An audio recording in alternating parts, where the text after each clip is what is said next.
Hi, everybody. So you might notice that there's kind of a little abrupt cut here, and that's because we had to take a break and come back to the same subject another day so we can finish up this little episode. So, welcome back, and thank you for joining us.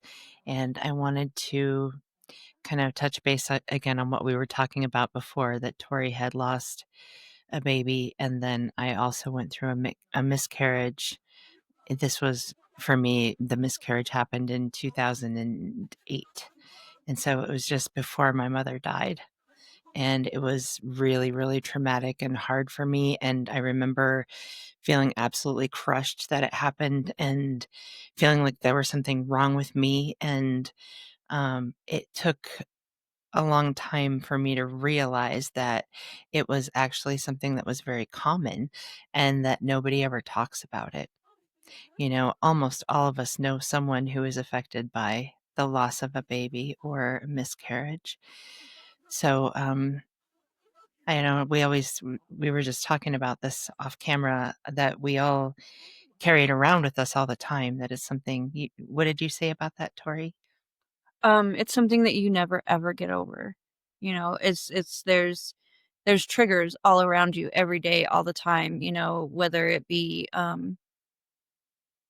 you know, uh, the anniversary of when it actually happened, or when you hear the word, when you hear other people talking about it, when you have talk about it, or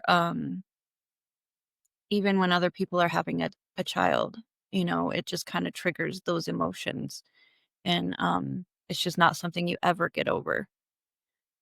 That's Um, correct. Every time I hear that someone is pregnant, I pray that they don't have a miscarriage. Like mhm, it crosses my mind. I hope mhm. everything's okay. Hope it all works out. Yeah. Yay babies. Yes. Um, but it doesn't. It's a miracle how often everything goes right, you know? Well, We have a very complicated system. The human being is a very complicated thing, and sometimes it doesn't start out just right, and the body decides to shut it down for whatever reason, and, mhm, um, it's no one's fault. It mhm, happens, yeah.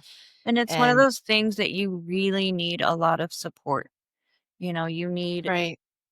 extra love. Everybody deals with it differently. Some people shut down. Some people go in, spiral into a depression that just is so overwhelming. Um, but it's one of those things where you need everybody around you to give you some grace and Mhm. extra love and understanding. Um, Right.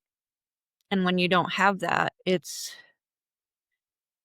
tenfold. Extra devastating. Yeah, like, that was my Yeah, I did have some situation. support. I had Yeah, support from my husband, I had support from my mother, she came over and made me soup and held me while I cried and sobbed, and it was still awful. yeah, I can't imagine going through something like that with someone who is actually hostile toward you. It's mhm, not just that he wasn't supportive, but he was hostile toward you, and that right, was so I'm so sorry you had to go through that.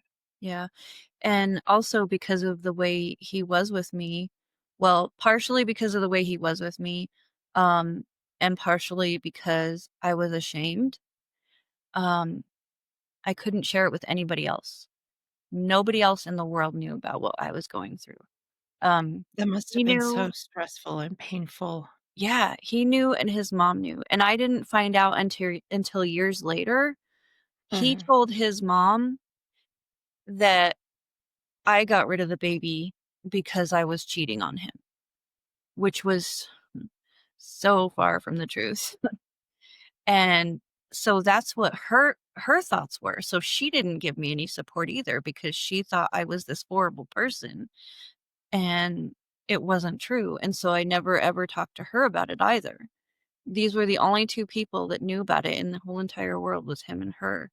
And so I had 0 support. Um, None whatsoever. So that made it extra hard, and not only that, I wasn't allowed to even mourn. I wasn't allowed to visibly mourn. While he was home, I couldn't cry. I couldn't, talk about it. I couldn't nothing. I had to be normal, you know, which was so extremely hard. I I'm had sure. to Yeah, the only thing I could do to help myself in those moments was I had to do everything I could to put it completely out of my mind. Like, I had to block it completely. Um, because if I didn't, I would just be nonstop crying, and especially because of how he was with me, and it was so hard. It was so hard. And it took me years Um, and years and years to even tell another soul. And there's very few people on this earth that I have told. Um, well, thank you for sharing your story today. I really hope that someone out there is listening to this and is hearing that you survived this, that you got out of this, that you were in this hopeless situation where you were being abused in a multitude of ways mhm, and knocked down and crushed down. And I really want to hear the story about how you crawled out of this. You mhm. know, what happened next after you lost this baby? How did you get out of the situation? Well, here's the thing. Well, first, are you asking how I got out of that particular situation or how I got out of the relationship? Both. Okay. All of Well, the above. What happened next? so what happened next? We lived like that for a while, and of course, he was always angry after that. Like everything got worse after that. He was always angry. I don't know if I said this before or not, but he was an alcoholic. And so he started drinking more. He was even more, he made himself, I don't know if distant is the word, but he was just always angry, and he would always take everything out on me. And, he was just downright mean, like, all the time. There were moments, there were a few times here and there when he would be nice, like, surprisingly Mother's Day.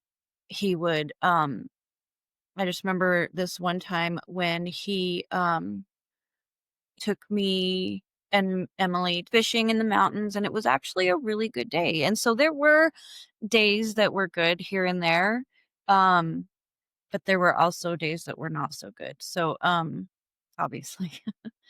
One of the other things that happened that was really, significant for me was that, this one day, it was almost my birthday, and his brother was over, and he was, I had these big bulky glasses that were really ugly and really just horrible, and he tells me, he says, "You know what?" He says, "I'm gonna buy you some new glasses."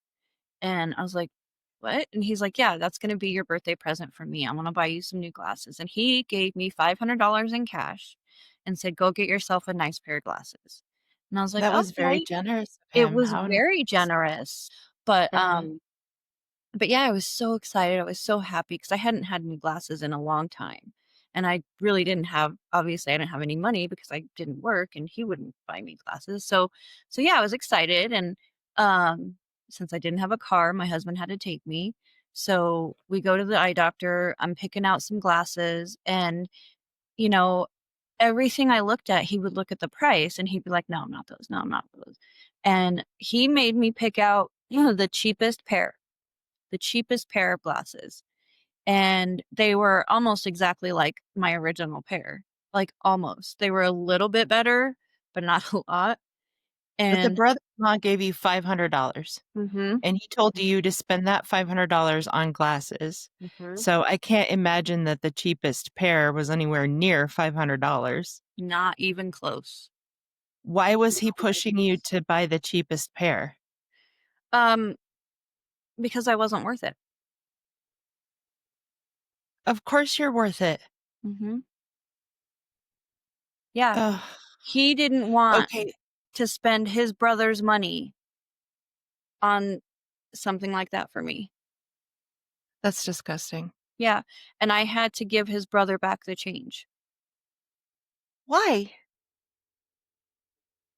He couldn't just let you keep the money for Oh, hell no. clothes or any other thing that you needed or Hell no.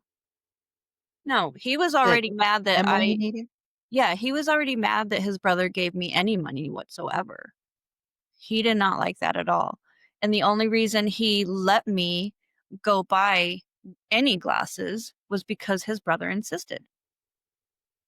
So I had to go give his brother back the cash that was left over, and his brother was livid. He's like, "What the fuck?" He says, "I gave you that money to buy you a good pair of glasses, a nice pair of glasses." He said, "This is what I told you." He says, "These are no better than the other ones." He goes, "Why did you do that?" And he's like, "I wanted you to have something nice." And Did you tell I him why? yeah, I Did you told him, tell him that yeah, I said, "You know what?" I said, "Dana wanted me to have these ones." That's all I said. I didn't necessarily tell him that he wouldn't let me buy any others. I just told him these are the ones Dana wanted me to have. And he was pissed, but there was nothing I could do about it. And then I found out years later that his mom had talked to him about getting me um a a gift certificate for a spa to have a spa day, to have like a massage, a facial, whatever, just Mhm. to make me feel good and to pamper me. And he told her, "No, don't do that. She won't even like that. Just give her cash." And so that's what she did. She gave me cash and she told me, she says, "Go do something nice for yourself. Buy whatever you want, do whatever you want. Just go do something nice." Well, as soon as she left the house, he tells me, he says, "No," he says, "that money's going towards bills." And he made me give him that money and pay bills with it.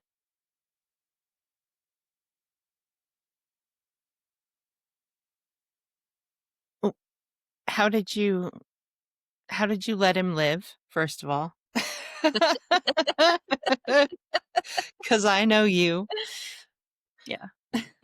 and somehow you didn't kick his ass, Yeah. first of all. Mhm. Secondly, again, how did you get out of this? Because he's still putting the thumb screws on you. I can still Yeah. see that he's just, "Oh, I'll take your birthday money. I'll take that pair of glasses from you." I mean, what Mhm. the fuck? Yeah. Why are you putting up with this at this point? And when did you Well, decide that you've had enough? part of it was because, um, I thought this was the person I was supposed to be with. I really did. Like, I thought that I was completely in love with him. I thought he loved me, and I thought, this is how things go. This is how it is. And again, I didn't consider myself being abused. I didn't think of it that way. I just thought this is my life. I did Mhm. not, and every time something terrible like that happened, yes, I would cry. I would be upset and, we would argue at times and I got just as much into arguing as he did. In fact, one time I was so angry, we were arguing, and he had this, antique mirror with beveled glass. It was passed down to him through his family, and, it was leaned up against the wall, and it was, like, right next to the doorway by, Emily's room, and we had been in the kitchen, and he was, like, following me through the house, like, throwing shit at me and screaming uncontrollably, and, here I am screaming back at him, of course, and I'm like walking away from him. And as he's following me, I didn't want him following me. I was trying to think of a way to stop him from following me. So as I came through that door and that mirror was there, I grabbed the mirror and I slammed it to the ground and the glass just shattered, which he was even more pissed about, but it stopped him in his tracks. And I know Emily wasn't there. I think it was a weekend that she was at my mom's. But, so I was and so in my mind, I was just as bad to him as he was to me because I would do things like that, or I would throw things at him when we were screaming at each other or, so in my mind, you know, it was just a back and forth. We both treated each other crappy. But he was the one I was supposed to be with. We were married and I wasn't supposed to get a divorce and it just wasn't something in my mind. The other part of it was the fact that if I left him, that would make me a single mom. And I didn't think I could do that because I didn't have a car, I didn't have a job, I didn't have my own money, I didn't have any resources, and I had no more friends at this point. At least that's what my mindset was. Nobody was gonna help me. I didn't wanna live with my parents again. And granted, if push comes to shove, I would, but I knew I wasn't gonna be happy there either. And so, in my mind, this is just where I needed to be. This is where I belonged.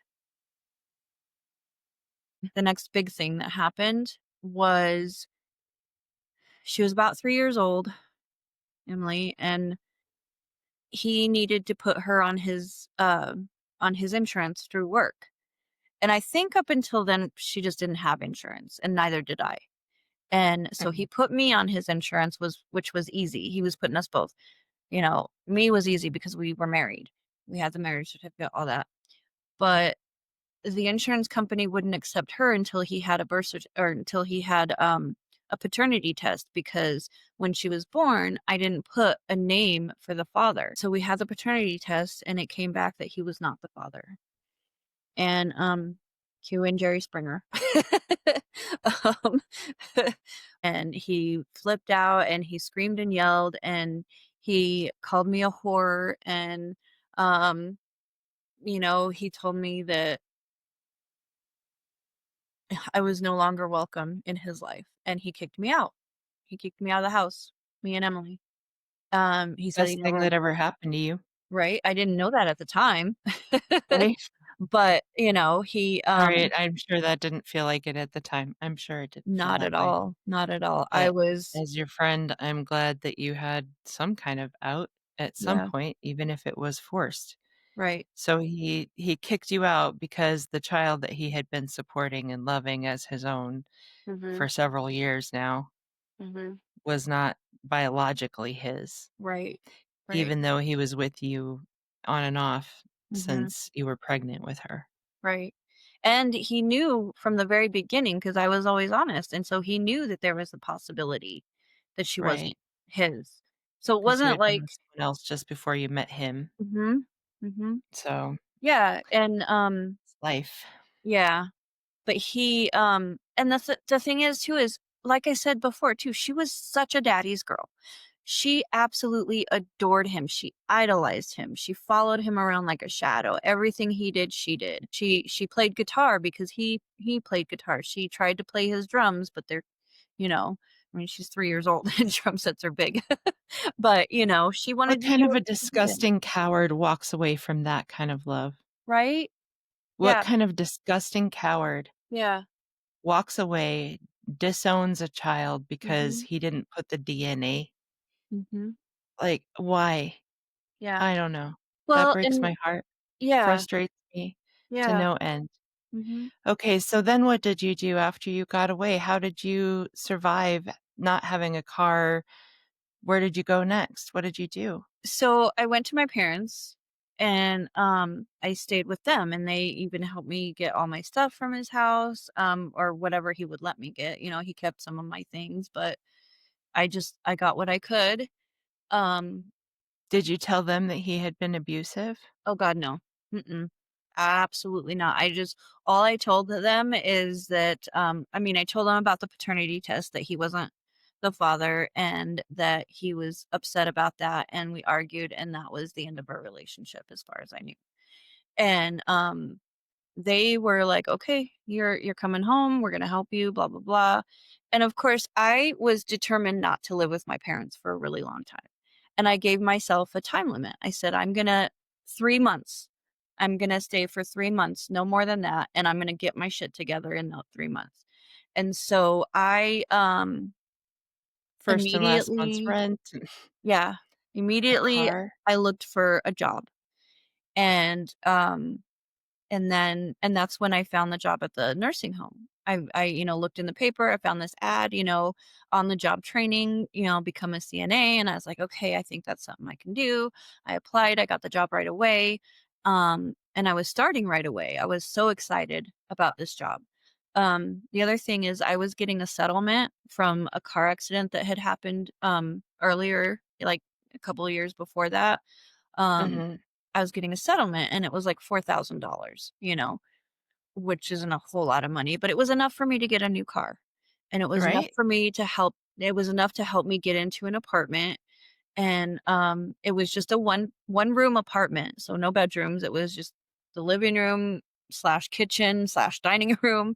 There was a closet and a Mhm. bathroom, and that was it. But it was enough for me and Emily. It was our own place, right?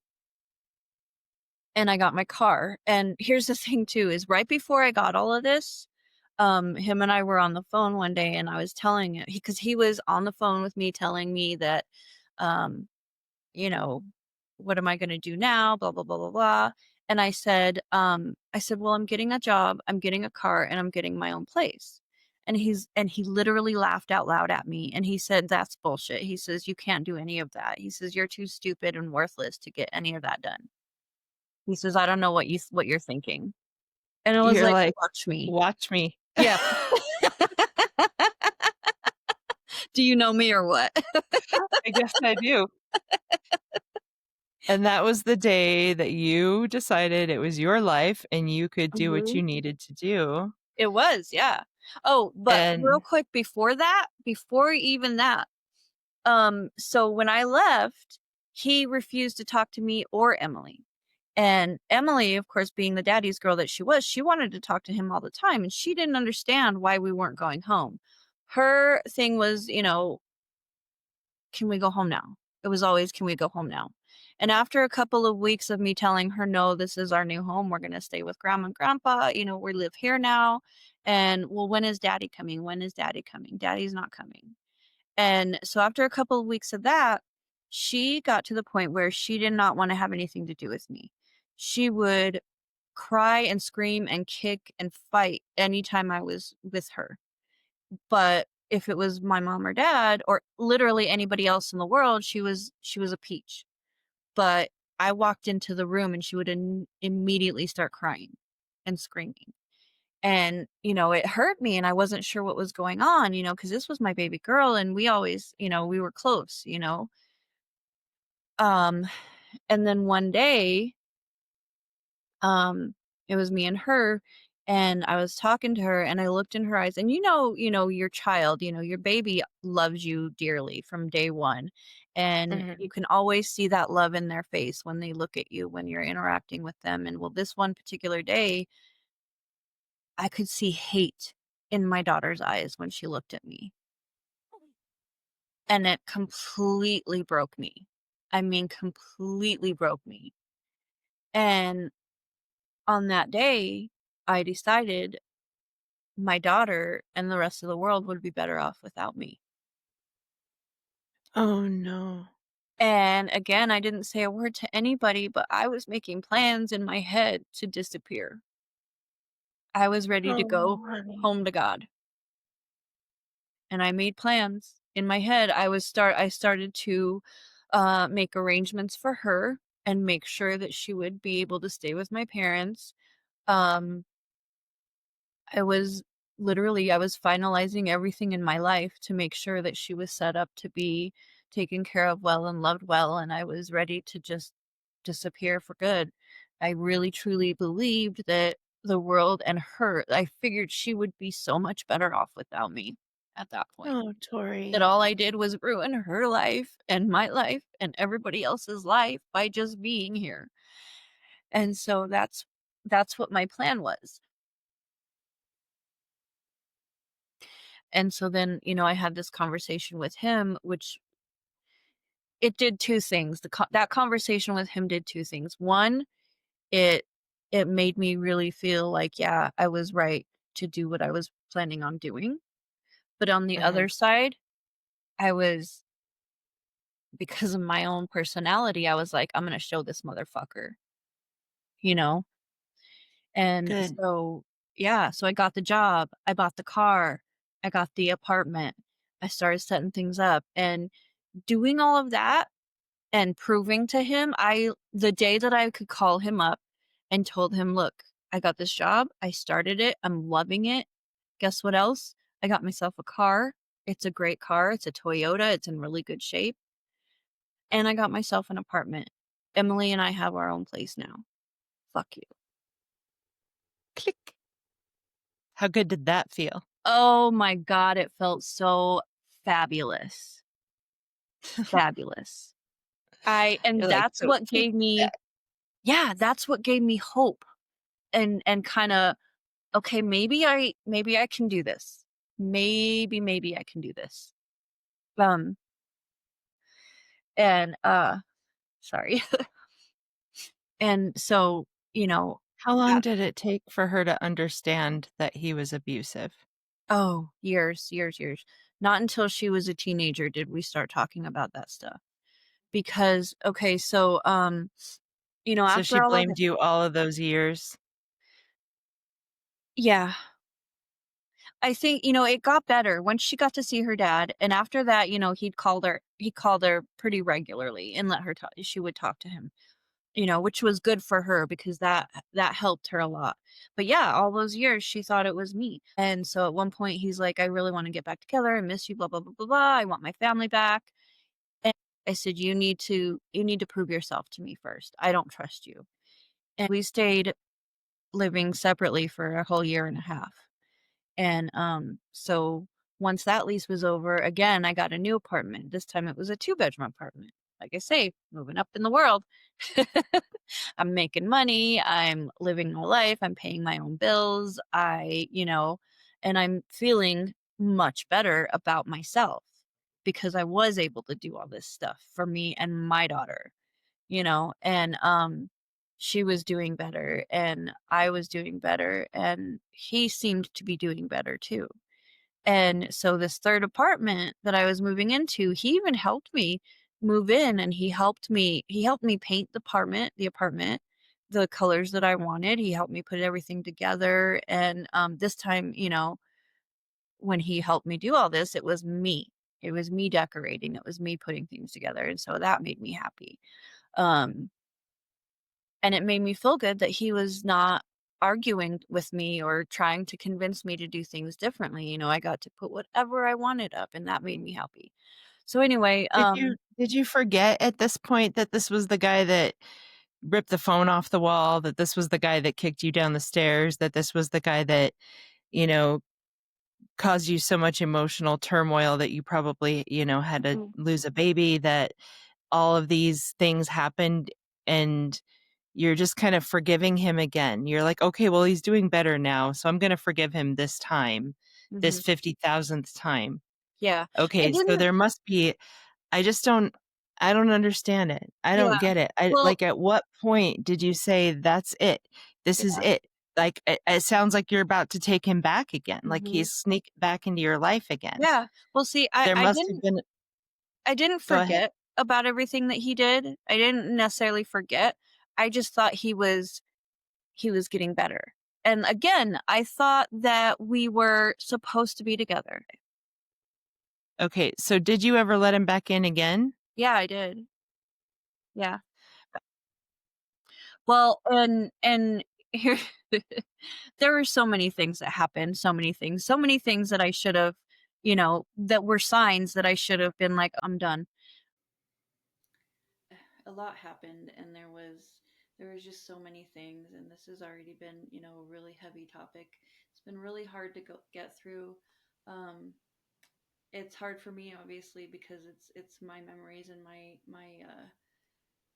the life that I went through and it's I haven't talked about it all these years, but it's been very therapeutic to talk about and to be able to get it out there, and I really do hope that my story helps somebody.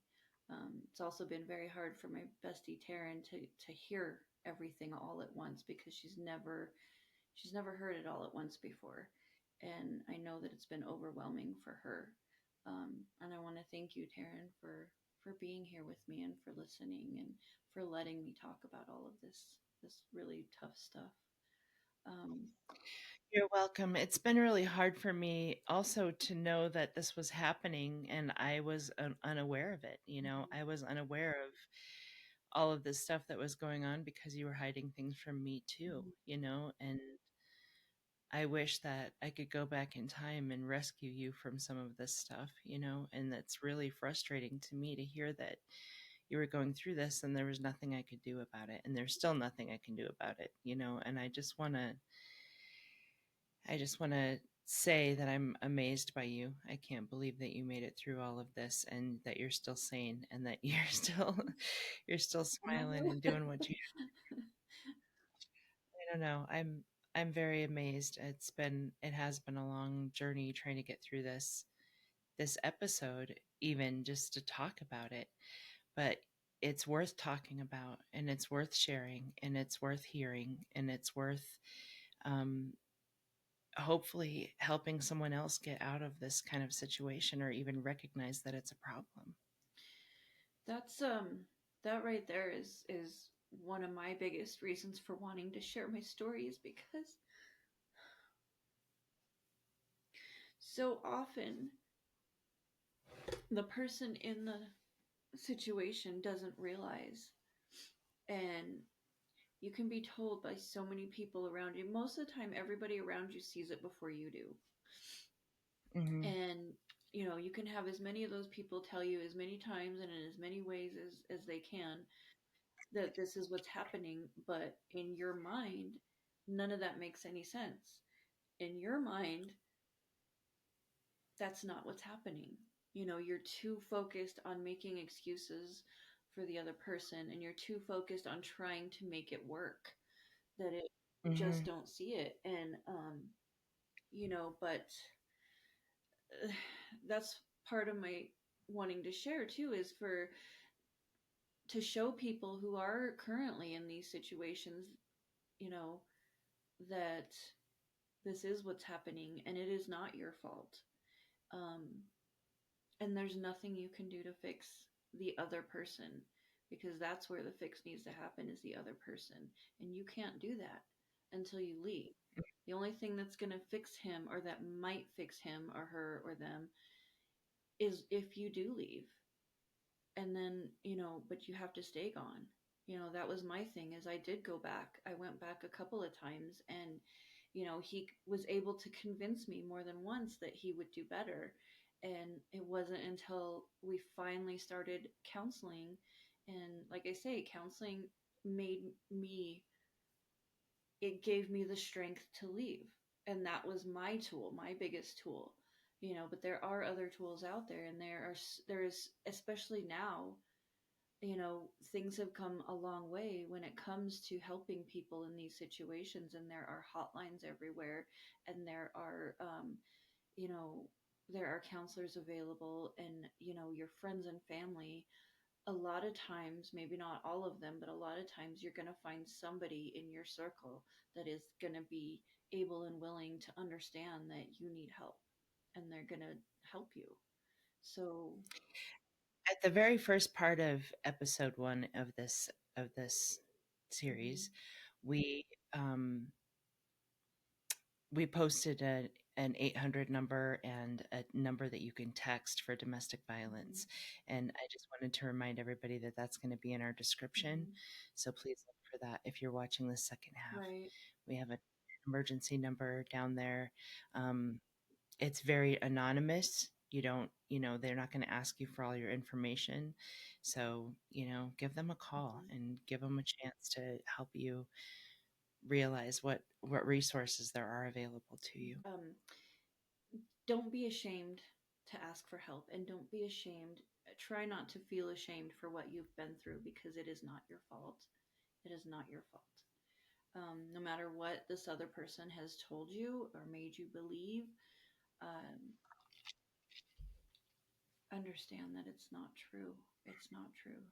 So, but yeah, I just really hope that we can help somebody dig themselves out of this situation. And not only that, I hope that I can help other people who have been through it in the past and have gotten away from it understand that they can talk about it too. It's taken me 23 years to talk about it. And that's 23 years after I got my divorce finalized and stayed away. And yeah, it was really hard at first when I finally got that divorce. It took a knockdown, drag out fight for me to finally decide that was it. That was my last straw. And I just somehow found the strength to stay away. And I'm thankful for that, because I don't know how much longer I would have been able to take it. So I What were the circumstances around the knockdown drag out fight? Um, What happened? well, we had stayed living separately for that year and a half, and then we'd moved back in together, and it was a year and a half into that, and fights had been happening, and there was a bunch of stuff going on. Well, we had gotten into this big argument, and the argument literally moved all throughout the house, and we were hitting each other and pushing each other and screaming and yelling, and it was just this big thing, and I don't even remember what it was about. I have no idea. But at one point, we were we were in my daughter's bedroom. Actually, she wasn't home during this, thank God. But we were in the room, and I was just punching him as hard as I could in the ribs, and he was trying to choke me or whatever. And somehow or another, I don't know if it was me punching him in the ribs. I feel like that was it, if I can remember correctly, but it's hard to remember. He finally let me go. And so I stood up and I was walking out of the room. And I even told him as I was walking out of the room, I said, "That's it, I'm done. I'm not doing this anymore." And so I'm walking out of the room, and I get to the doorway of the bedroom, and he punched me in the back of the head so hard that I thought I was going to pass out. I almost did pass out, and I had to grab a hold of the doorway to hold myself up, and I was in my brain, I kept telling myself, don't pass out, don't pass out, and it was all I could do to stay on my feet. And I was like, don't pass out, don't pass out, because I thought for sure that if I passed out, he was going to kill me, because I wasn't going to be able to defend myself anymore. So I was able to stay on my feet. I was able to kind of get my bearings, and I walked out, and I told him as I was going up the stairs, I says, "You need to move out." I said, "I'm going to my mom's." I said, "When I get back tomorrow," I said, "you better be gone." And believe it or not, he did. He left. He went to his brother's, and I filed for divorce. And um, once the divorce was finalized, it was kind of funny that he waited until after it was finalized to ask me to come back again. But I said, no, I'm not going to do it. So that was it. Gosh. Were charges ever filed against him? No. Like I said earlier, I never ever called the police on him. I never went to a hospital, and I don't think my injuries were necessarily, enough to warrant a hospital stay or visit. Um, because like I say, he would punch me in the back of the head, and there was just the two times when I thought I was going to pass out. Um, not just two times, but any other time it wasn't that hard. It wasn't as hard, but I mean, of course, the sexual abuse, might have been warranted for a hospital visit, but I didn't think that that was necessary. I didn't think that that's how it worked, because back then it really didn't, you know. So I dealt with it. I never called the police. I never, like I say, I never told anybody. I certainly didn't tell the police. I didn't tell my parents. I didn't tell anybody what had gone on throughout our relationship. So to this day, before this podcast, you are the one that has known the most, and you know how little you knew, until this podcast, and now it's out there. So, you know, um, and it's still hard for me to know that this is going to be out there.